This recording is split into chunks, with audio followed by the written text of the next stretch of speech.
सत्यक्रीड़ा पक्षरु आपणकु स्वागत। बालेश्वर जिलापालଙ୍କ कार्यालय auditorium hall ठारे जिला प्रशासन आनुकूल्य आमे जानिबा आमे बजेट 2026 उपरे एक कर्मशाला अनुष्ठित होई जाइछि। एहा ओडिशा सरकारଙ୍କ वार्षिक बजेट 2026-27 निमंते सचेतनता कार्यशाला। ଏହି ଅବସରରେ ମୁଖ୍ୟ ଅତିଥି ଭାବେ ଓଡ଼ିଶା ସରକାରଙ୍କ କ୍ରୀଡ଼ା ଓ ଯୁବ ବ୍ୟାପାର ବିଭାଗର କମିଶନର ଶ୍ରୀଯୁକ୍ତ ଭୂପେନ୍ଦ୍ର ସିଂ ପୁନିଆ ଓ ସମ୍ମାନିତ ଅତିଥି ଭାବେ ମାନ୍ୟବର ବିଧାୟିକା ବସ୍ତା ଶ୍ରୀମତୀ ସୁବାସିନୀ ଜେନା ଯୋଗ ଦେଇଥିଲେ।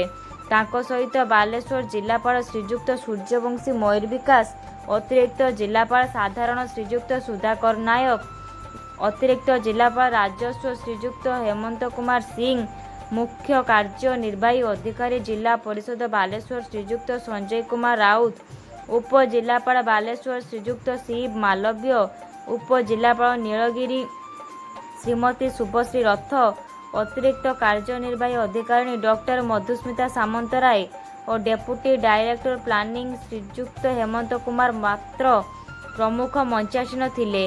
ओडिशा सरकार द्वारा 2026-27 आर्थिक वर्ष पई मोट 3,10,000 कोटी टंकार बजेट अटकल करा जाइछि।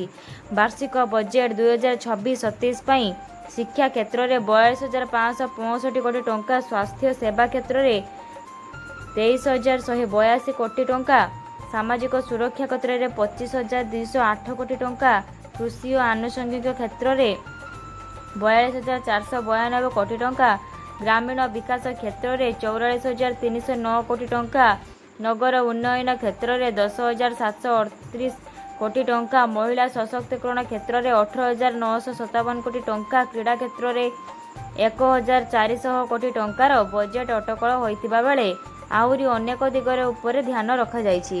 एठारे सरकारी और शिल्प संस्थार अधिकारी माने, विभिन्न सामाजिक संगठन कर्मकर्ता माने एवं बुद्धिजीवीगण एही बजेट उपरे निजर मतामत रखिवा सहित बालेश्वर जिल्लार उन्नति पई बजेट स्थान देवा सचिव को परामर्श देइथिले। धन्यवाद।